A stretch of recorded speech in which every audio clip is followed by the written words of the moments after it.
vista que a analogia é um mecanismo de auto-integração da lei, e a analogia pode ser realizada e deve ser realizada em bonam partem.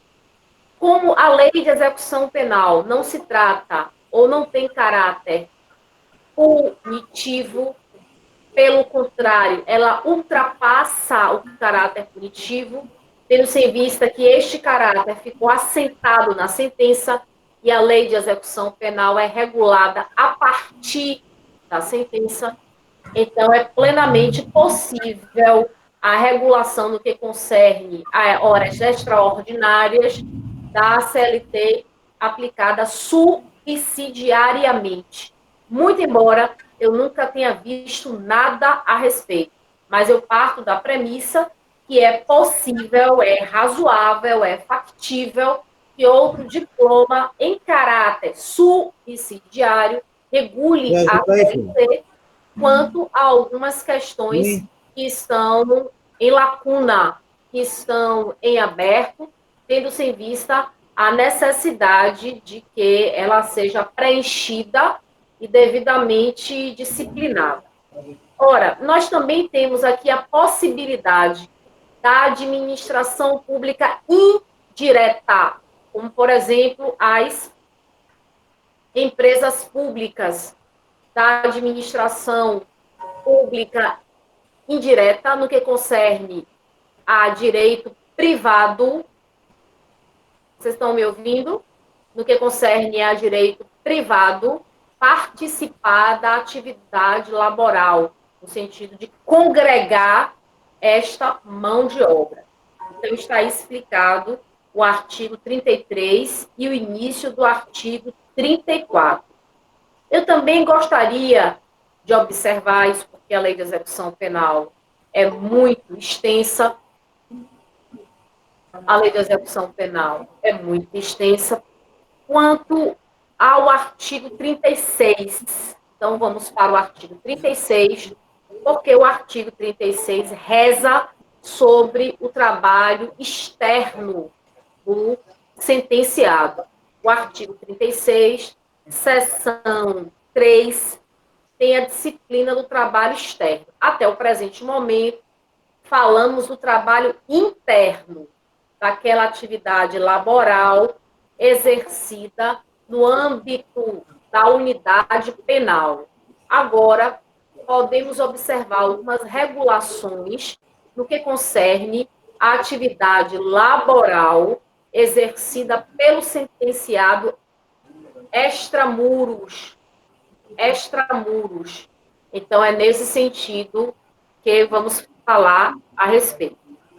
Gerson, estou pedindo para você desligar o microfone, que está dando microfonia. Tente aí desligar seu microfone. Porra nenhuma disso. A mulher Certo? fala mesmo. Você tá achando que quem quer você, que ela nunca teve nada disso. Quem já fala mesmo, sabe quem já fala? Você sabe quem já fala. Volte. Oxe. Artigo 36, então.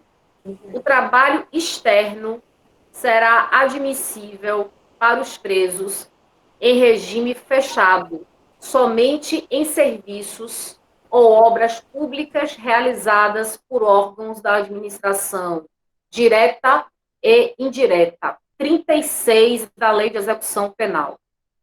Desde que tomadas as cautelas contra a fuga e em favor da disciplina.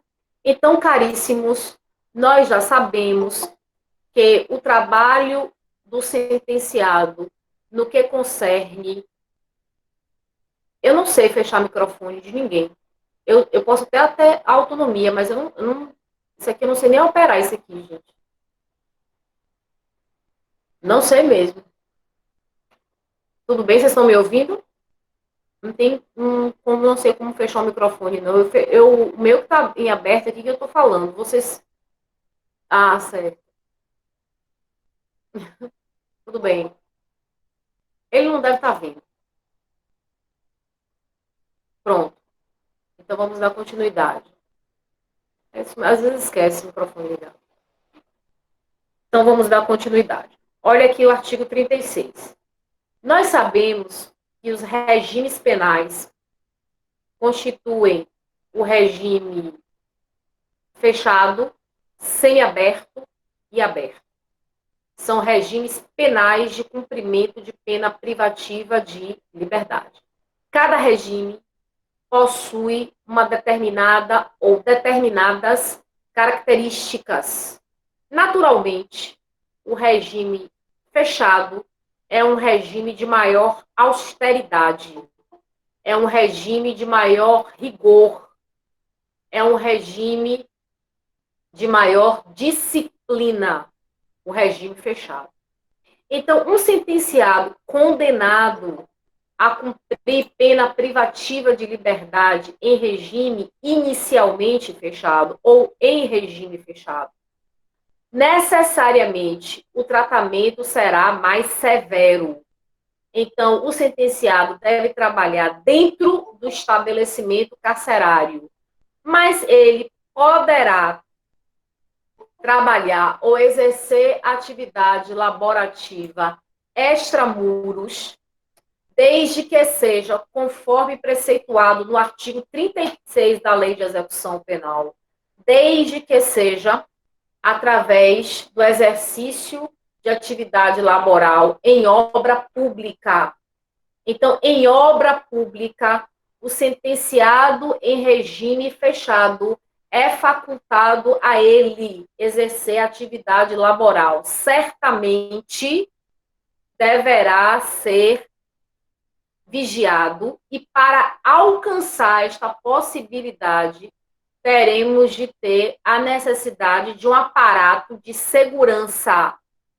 Então, há um aparato de segurança, há um aparato de disciplina para que o sentenciado em regime fechado possa, de forma extraordinária, exercer uma atividade laboral extramuros.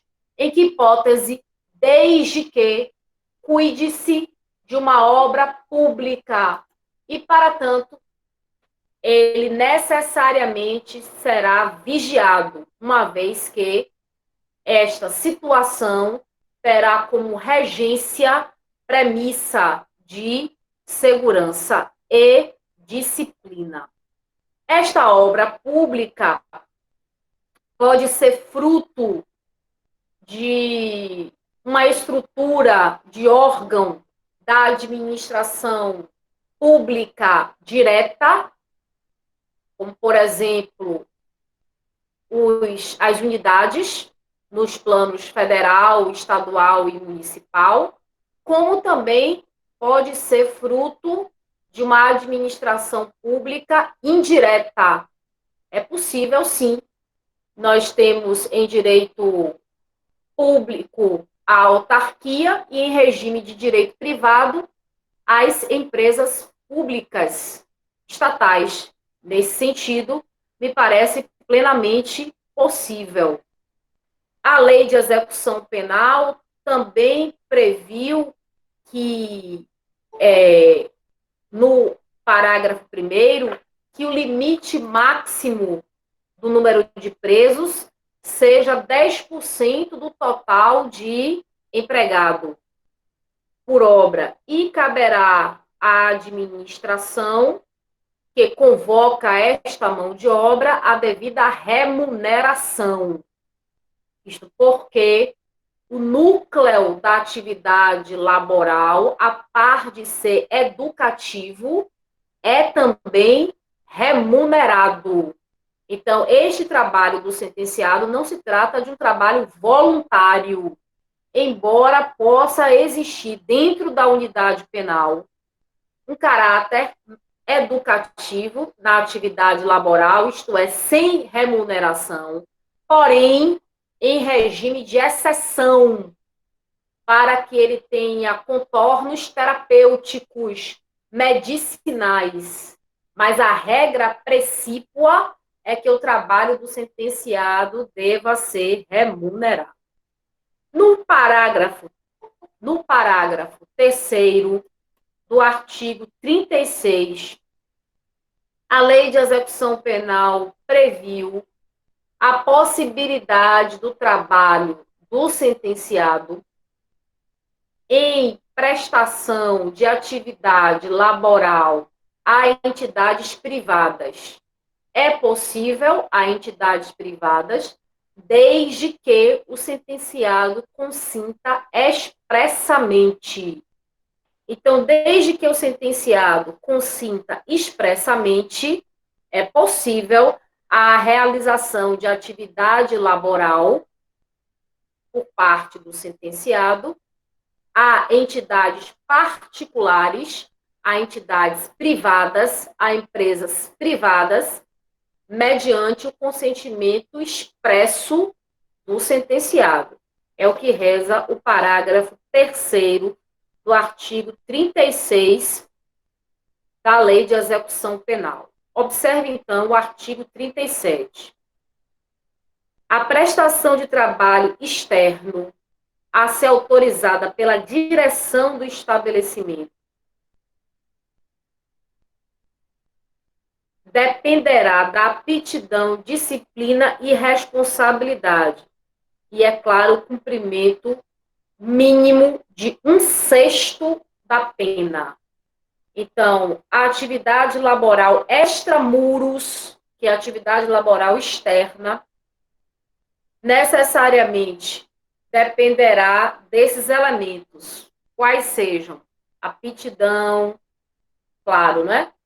Habilidade, dependerá da disciplina, bem como dependerá da responsabilidade, desse senso de responsabilidade. Além do cumprimento de, no mínimo, 1/6 de pena. Me parece que essa exigência do cumprimento de 1/6 de pena é exatamente partindo da necessidade de observar por parte da administração penitenciária o comportamento do condenado dentro do estabelecimento carcerário, por uma questão, evidentemente, de segurança, somado necessariamente a exigências de cunho disciplinar. Mas há um indicativo no vade-mecum, que é a observação da súmula 40 do STJ. Súmula 40 do STJ. Para a obtenção do benefício de saída temporária e do trabalho externo, que é o objeto do nosso estudo, considera-se o tempo de cumprimento da pena em regime fechado. Então, é claro que há uma exigência mínima para se alcançar um trabalho extramuros de observância por parte da administração penitenciária, de acompanhamento por parte da administração penitenciária relativamente ao sentenciado, à rotina do sentenciado. Então, por exemplo, tem que se observar, porque o sentenciado que acabou de ingressar no regime fechado, ele não vai ser colocado em trabalho externo imediatamente. Se impõe uma duração de, no mínimo, 1/6 da pena. Muito embora haja o entendimento também dos tribunais de que, se o sentenciado alcança 1/6 da pena, ele já tem preenchido o requisito para conquistar uma progressão de regime, ou seja, do regime fechado para o regime semiaberto, e que necessariamente esse critério legal pode ser flexibilizado, não deve ser um critério rígido, não deve ser um critério absoluto, mas se impõe ao menos um critério, um parâmetro legal. E a desobediência ou não observância de 1/6 de pena pode e deve ser fundamentada por decisões em que o sentenciado, embora não conseguindo, não chegando a 1/6 de pena, chegue a um cumprimento razoável a um cumprimento, eu diria, factível para poder ingressar numa situação em que ele possa sair do estabelecimento fechado e exercer a atividade laboral sem que isso venha contrariar aos princípios de execução penal, desde que tenhamos em uma decisão fundamentada, por exemplo, a possibilidade dele estar apto a trabalhar fora, porque há já algum tempo, há meses, ele vem sendo observado, vem sendo acompanhado por assistente social, por psicólogo, e tem aptidão, e tem habilidade, demonstra senso de disciplina, tudo isso pode flexibilizar de uma certa forma, comedida, proporcional, discreta, a exigência máxima de 1/6 de pena. O parágrafo único do artigo 37 determina: revogar-se-á a autorização do trabalho externo ao preso, que vier a praticar fato definido como crime, ou for punido por falta grave, ou tiver comportamento contrário aos requisitos estabelecidos neste artigo. Então, caros, pode existir a revogação desta concessão do trabalho externo. Na verdade, a concessão não é judicial, a concessão é administrativa, conquanto o juiz deva ter ciência desta concessão, mas rigorosamente cuida-se de uma concessão e de um aparato da administração penitenciária, muito embora, eu repita, haja necessidade de se remeter, de se aportar de se reportar à autoridade judicial. Esta revogação, assinala o parágrafo único, pode ser determinada em qualquer momento, em algumas hipóteses. A primeira hipótese é o cometimento de crime.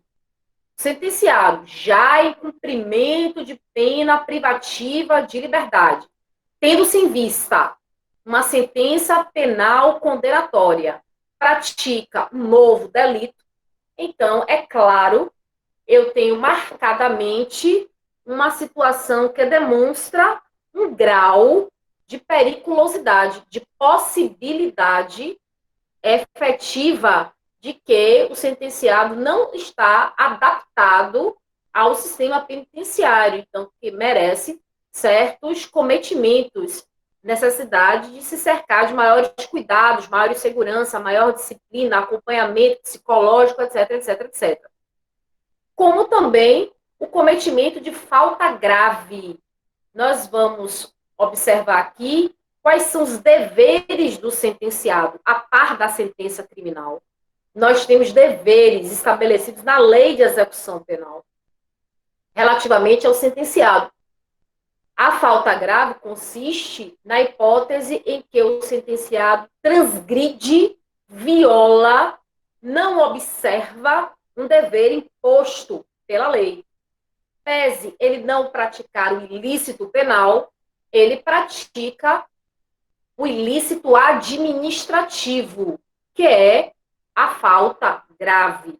Em sendo uma falta grave, a consequência lógica não é a sanção penal, e sim a sanção de cunho administrativo. E se ele estiver, por exemplo, exercendo atividade laboral extramuros, a autoridade administrativa, o diretor do estabelecimento carcerário, emite uma decisão revogando esta possibilidade do sentenciado continuar a exercer a atividade laboral extramuros, como também qualquer outro comportamento incompatível com, eu diria, as regras estabelecidas pela unidade penal. Dentro da unidade penal, nós temos regimento interno, a par dessa lei de execução penal, oi Mari, que previu uma série de deveres, toda unidade penal possui uma regência interna, que se denomina regimento interno. E esse regimento interno é de suma importância. É claro que, do ponto de vista hierárquico, possuem patamar diferente, mas do ponto de vista da prática, da rotina do estabelecimento carcerário, é claro que essas diferenças tendem a desaparecer à vista da necessidade do sentenciado corrigir-se, emendar-se no que concerne a comportamentos, no que concerne a atitudes que possam vulnerar, que possam fragilizar os princípios de segurança, os princípios de disciplina, os princípios de responsabilidade, que são grandes pilares da administração e da rotina carcerária. Então, o trabalho externo e o trabalho do sentenciado, previstos a partir do artigo 28 até o artigo 37, estão aqui elencados e devidamente comentados por nós nesse momento. Eu gostaria, então, de dar continuidade à nossa aula e agora falarmos de um outro assunto, porque nós temos de progredir na compreensão da lei de execução penal, que é justamente o elenco de deveres do sentenciado. Eu disse a vocês, e isso é uma verdade, o sentenciado está ainda em cumprimento de pena atrelado à sentença penal condenatória. Existe um vínculo entre o sentenciado e a sentença penal, o decreto condenatório. Este vínculo ainda não foi desfeito, tendo-se em vista o cumprimento de pena privativa de liberdade. Mas, é claro, esta vinculação permite dizer a vocês que a sentença determina uma pena e que esta pena ela tem a função de bússola, ou seja, ela vai nortear o processo de execução. Todavia, o processo de execução é diferente e o processo de execução se aprimora e o processo de execução evolui da sentença penal condenatória. Eu diria mesmo que o processo de execução é um processo de emancipação da sentença penal condenatória. Uma pena em sentença fixada em 10 anos no Brasil não deve ser cumprida, eu diria, categoricamente ou rigidamente em 10 anos. Por quê? Toda pena fixada na sentença se submeterá a uma série de modificações, de alterações, de vicissitudes que são próprias, que são específicas do processo de execução. Esta pena poderá ser comutada, poderá o sentenciado ser agraciado com o indulto, ele terá o livramento condicional, ele terá a progressão de regime. Então, eu tenho uma série de fenômenos que podem modificar, como de fato modificam a sentença penal condenatória. Então, o processo de execução é um processo, eu diria, mais emancipado, mais flexível, o que me permite dizer que a pena estabelecida na sentença não será a pena a ser cumprida. Efetivamente, no Brasil, essa equação por lei não pode ser estabelecida. Então, eu quero dizer a vocês que, estabelecendo essa premissa, dentro do estabelecimento carcerário, a par da carga da sentença penal condenatória, que é a origem do processo de execução, nós temos também, por consequência, a necessidade de observar certos deveres. Muitos desses deveres integram a rotina de um estabelecimento carcerário. Muitos desses deveres defluem naturalmente do cotidiano de uma unidade penal, mas outros deveres são estabelecidos em decorrência do título executivo da sentença penal condenatória. Tendo-se em vista esses aspectos, eu vou aqui analisar os deveres do sentenciado. Esses deveres, muitos brotam da rotina, do cotidiano vivenciado dentro do estabelecimento carcerário, e outros deveres brotam do decreto condenatório, da sentença penal condenatória. Então, cumprir, artigo 38. 38. Cumprir ao condenado, além dos deveres legais inerentes ao seu Estado, submeter-se às normas de execução. Que Estado? O Estado em que ele se encontra segregado, custodiado, apartado da sociedade. Afinal, ele vai ingressar numa experiência intramuros, no estabelecimento que eu diria total, muito bem estudado pelo filósofo francês Michel Foucault, em sua obra Vigiar e Punir, como também na microfísica do poder. Michel Foucault possui essas duas obras que fazem uma análise bastante interessante da situação do condenado, da situação da pessoa que está presa. Então, caríssimos, o artigo 38 faz esse anúncio. Já no artigo 39, nós temos o elenco dos deveres.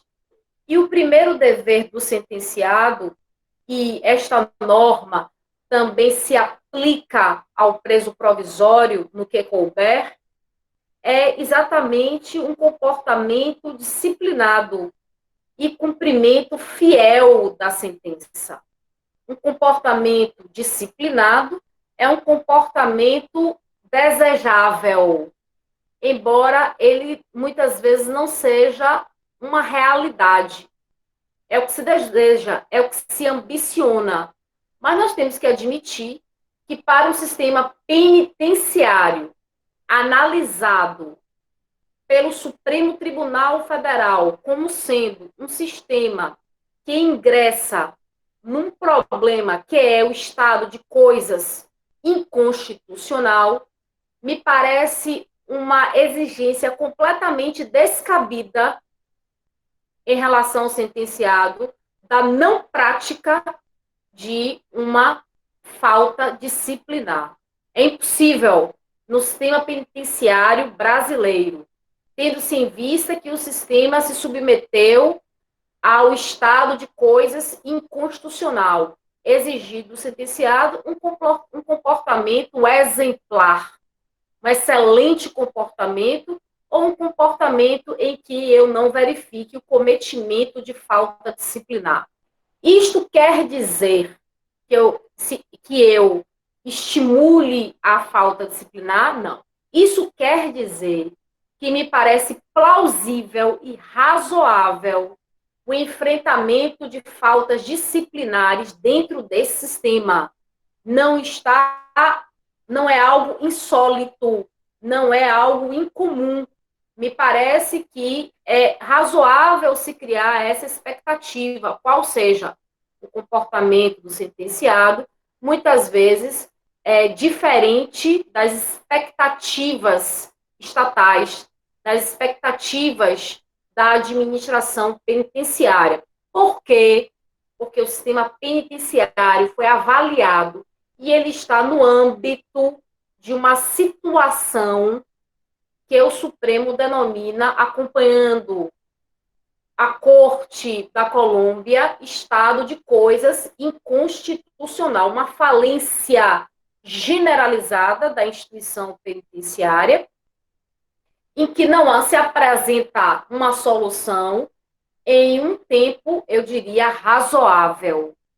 Então, é claro, nós devemos nos estimular para observar a lei e devemos, através da administração penitenciária, estimular o sentenciado para que ele seja disciplinado, mas nós reconhecemos que a verdade formal da lei, que é esta aqui, está a um Himalaia de distância da verdade carcerária.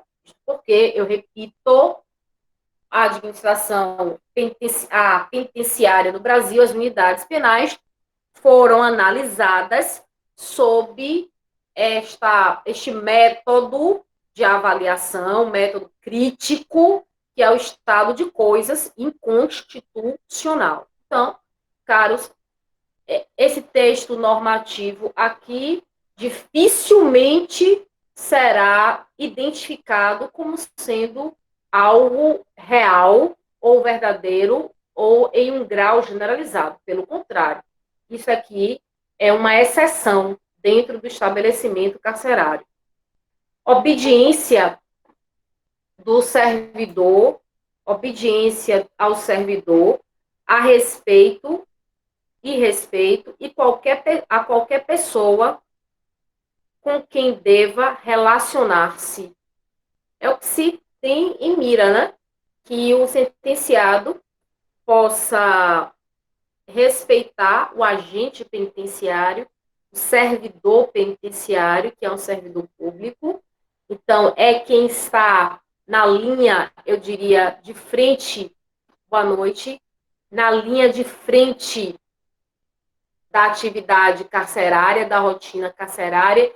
Então, o servidor penitenciário, ele deve pautar-se do ponto de vista científico na relação com o sentenciado, construir essa relação com base na ciência penitenciária, com base também nos critérios de direitos humanos e na execução das suas tarefas mais, eu diria, pragmáticas ou práticas, sem abandonar a ciência penitenciária, sem abandonar o sistema de garantias constitucionais e, portanto, vivenciar a rotina carcerária com todos esses cuidados que uma rotina carcerária deve ter, ao passo que o sentenciado deve se relacionar com ele de uma forma respeitosa, porque ultrapassar a isso pode constituir um ilícito penal.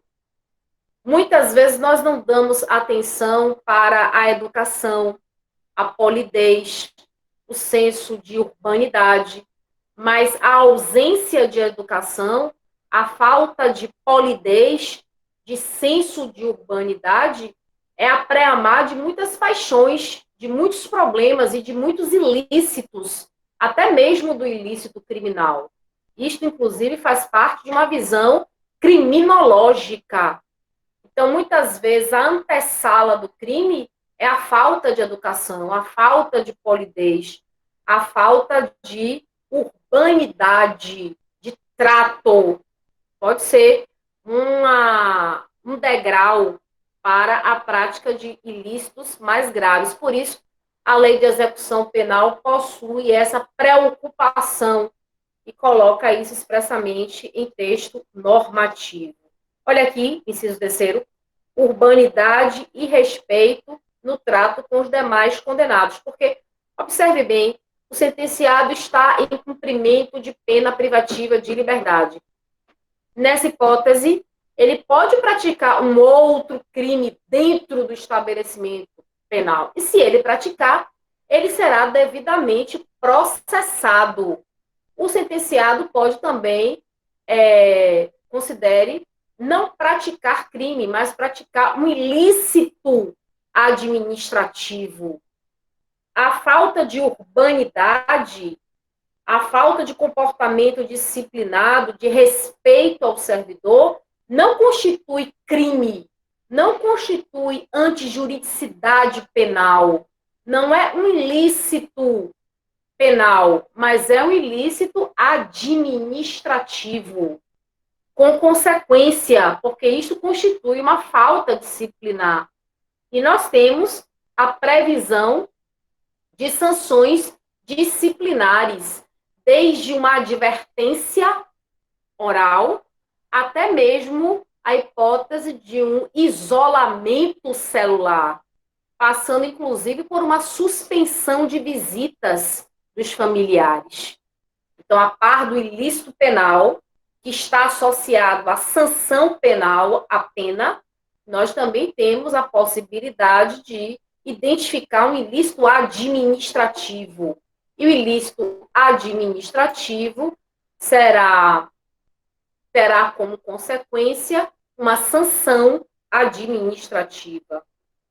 Como também o sentenciado deve ter conduta oposta a movimentos individuais ou coletivos de fuga ou de subversão à ordem e à disciplina. Eu queria, a essa altura, fazer uma observação que eu acho digna de nota. Rigorosamente, fugir não é crime. Se o sentenciado empreender fuga do estabelecimento penal, a fuga por si mesma, a fuga isoladamente do estabelecimento penal não constitui crime, não constitui delito, não constitui ilícito penal. Todavia, pode constituir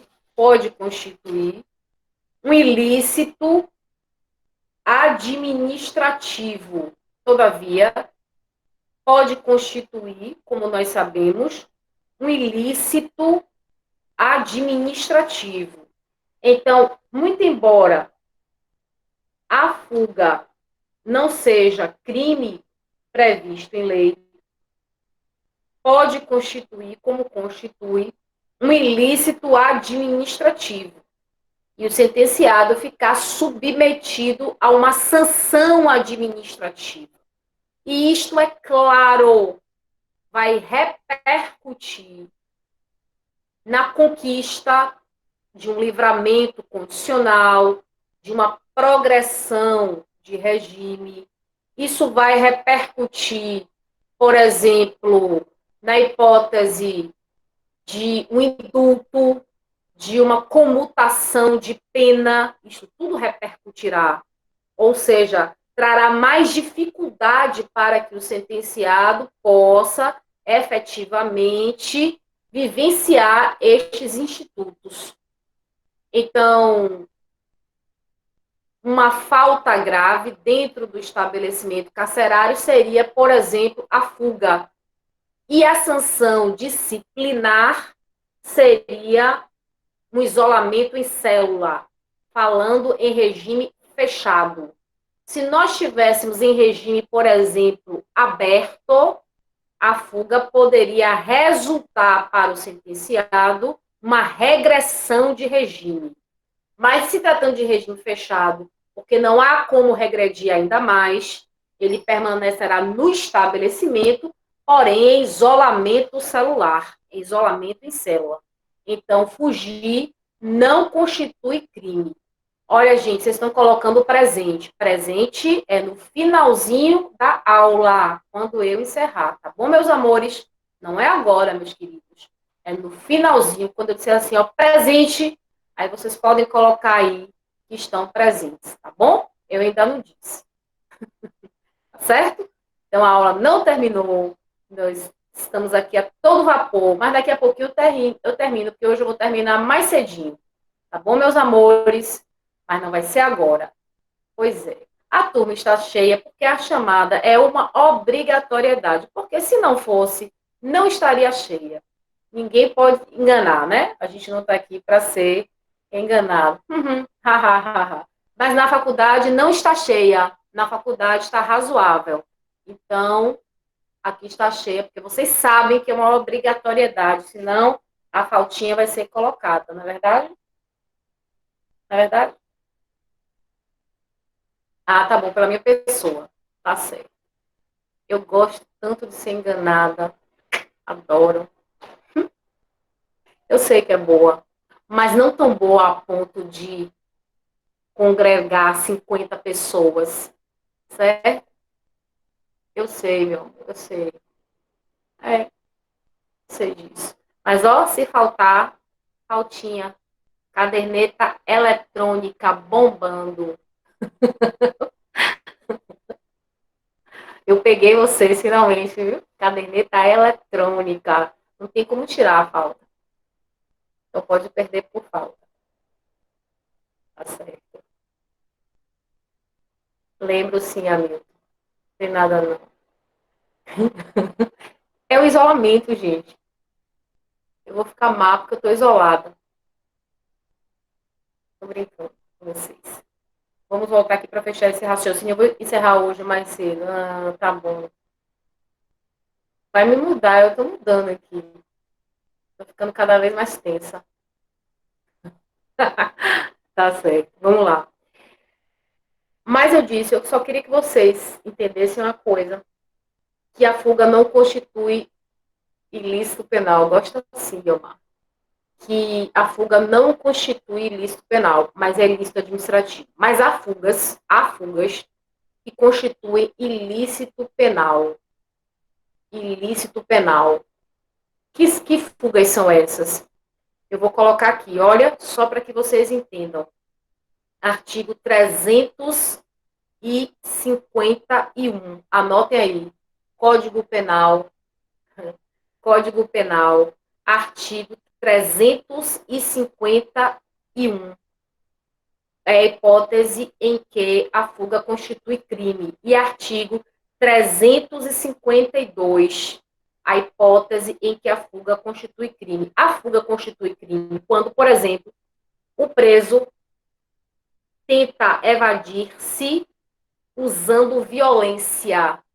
Mas a fuga pura e simples não constitui ilícito penal. A fuga pura e simples não constitui ilícito penal. Por que não constitui ilícito penal? Porque o direito penal reconhece que a liberdade é, de uma certa forma, ou de todas as formas, um anseio de qualquer pessoa. Então, a humanidade tem essa ansiedade por viver livre. Por isso que a fuga, pura e simplesmente, não constitui ilícito penal. Porém, se ela estiver associada à violência ou à grave ameaça, nessa hipótese, a lei penal erige este comportamento à categoria de crime, tudo conforme a inteligência do artigo 352 da lei 352 do Código Penal. Então, nesse sentido, é que nós devemos compreender que o sentenciado, uma vez inserido em uma penitenciária, em uma unidade penal, é falta grave, por exemplo, integrar movimentos de subversão à ordem, de subversão à disciplina. Isto tudo não elimina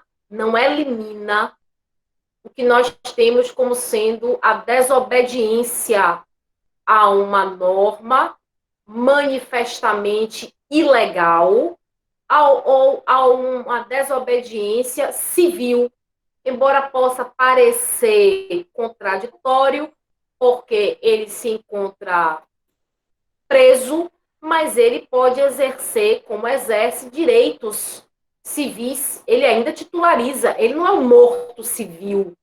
E nós sabemos que a desobediência civil é uma causa supralegal, para exonerar a responsabilidade penal. A desobediência civil é uma causa supralegal para exonerar a desobediência civil.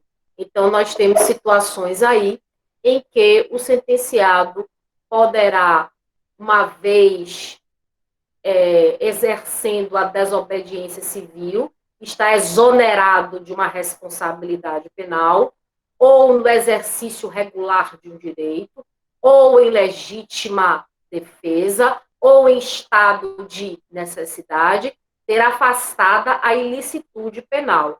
A parte essas situações, integrar movimento subversivo à ordem e à disciplina dentro do estabelecimento carcerário pode configurar, como configura, uma falta grave e, portanto, teremos a necessidade de imposição de sanção disciplinar. Também temos a execução do trabalho, das tarefas e das ordens recebidas. É um dever do sentenciado. Nós colocamos aqui em aula anterior que o trabalho tem um status de condição e de dignidade, mas também o trabalho é decorrente de uma normatização de dever. Ele tem cunho de dever e a não realização do trabalho por inércia do sentenciado pode configurar, por exemplo, falta grave. E, nesse sentido, a falta grave poderá ser associada a uma sanção disciplinar. E a não realização do trabalho, é claro, coloca ele em passos muito mais lentos para assimilar uma progressão de regime, um livramento condicional, um indulto, uma comutação de pena e até mesmo o instituto da remissão. O que é a remissão?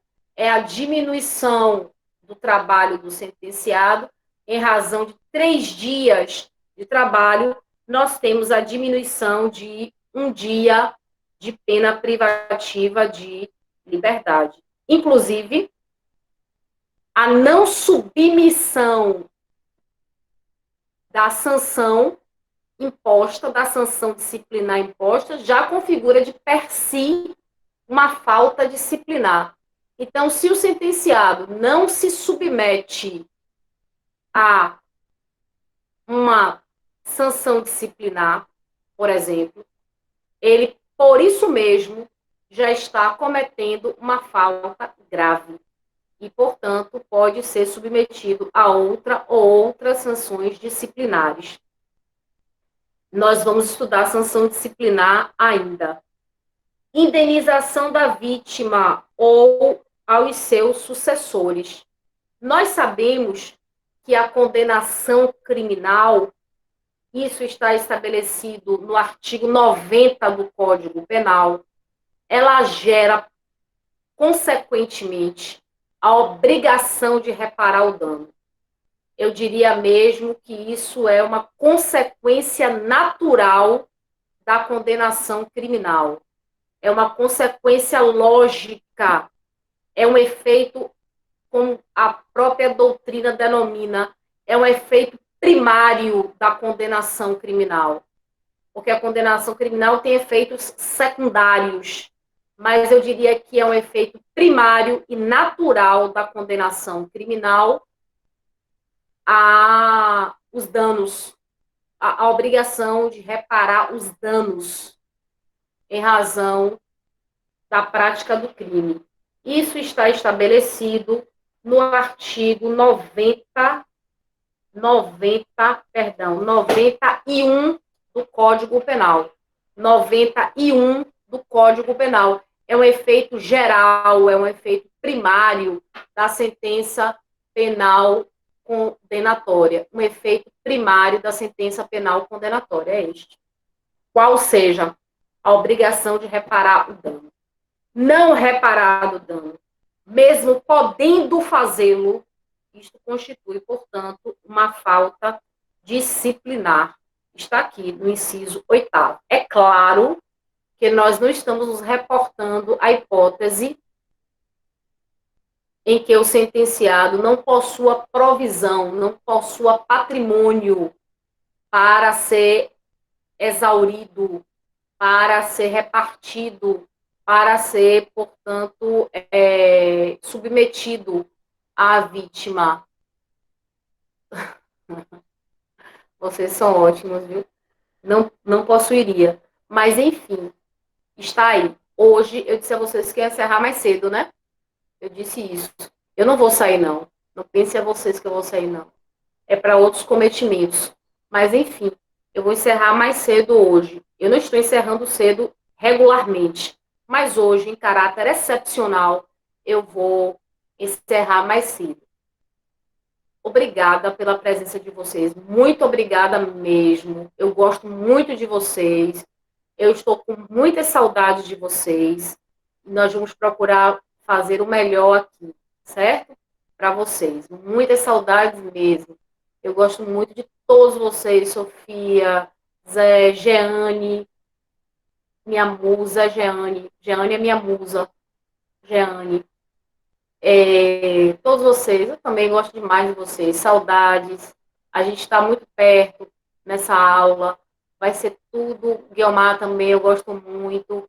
Todos vocês. Jeane é minha musa.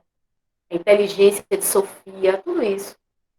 Eu estou sentindo muitas faltas de Selma também. Todos vocês. Na próxima aula, eu queria pedir uma coisa a vocês. Eu queria que Márcio tá aí também. Eu queria pedir uma coisa a vocês, sabe o quê? Que na próxima aula eu queria ver vocês, que eu fiz isso na outra turma, certo? Eu queria ver vocês, ver a carinha de vocês. Aí vocês fiquem bem bonitos e se arrumem, certo? Jeane não precisa se arrumar. Eu jamais tiraria uma foto ao seu lado, Jeane, só quero lhe dizer isso. Mas não precisam se arrumar, não. Jeane não precisa, vocês precisam. Eu preciso também me arrumar sempre. Vamos usar uma maquiagem, um make, eu também, porque eu queria ver a cara de vocês, que eu ainda não vi, entendeu?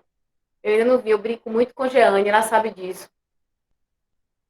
Eu também, eu tô aqui toda montada, né? No brilho, na joia, certo? Tamires. Eu também, eu tenho que fazer uma cidade que nem cirurgia mais. Mas enfim, eu queria ver a cara de vocês. Aí eu vou abrir a tela aqui para eu ver vocês. Vamos combinar assim na próxima aula, antes de terminar o assunto.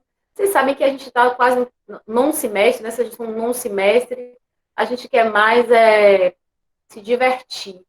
Na verdade, dar o assunto e se divertir o quanto possível. Tá bem? A gente vai fazer isso, tá certo? Eu vou me arrumar bastante na quarta-feira que vem. Tá bom. Beijo. Coloquem aí presente. Eu gosto muito de vocês. Deus proteja vocês. Vai dar tudo certo, tá bem? Eu tô aqui, qualquer coisa. Ah, os assuntos eu relaciono na próxima aula para vocês irem estudando, tá certo? Eu relaciono na próxima aula. Coloquem aí presente. Agora vocês podem colocar aí presente só para a gente provar a quem quiser que nós estamos aqui juntos, certo? Saudade de vocês, imensa saudade de vocês, muita mesmo. Vocês fazem muita falta na minha rotina, muita falta. É aquilo, a gente só dá valor quando está distante, né? Beijão para vocês mesmo. Quero vocês bem bonitos na próxima aula, viu? Todos arrumados.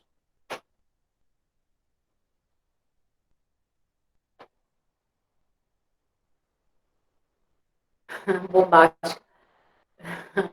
Na próxima aula eu dou uma aula bombástica mesmo. Beijo, gente. Estou vendo o nome de vocês aqui e sentindo saudades.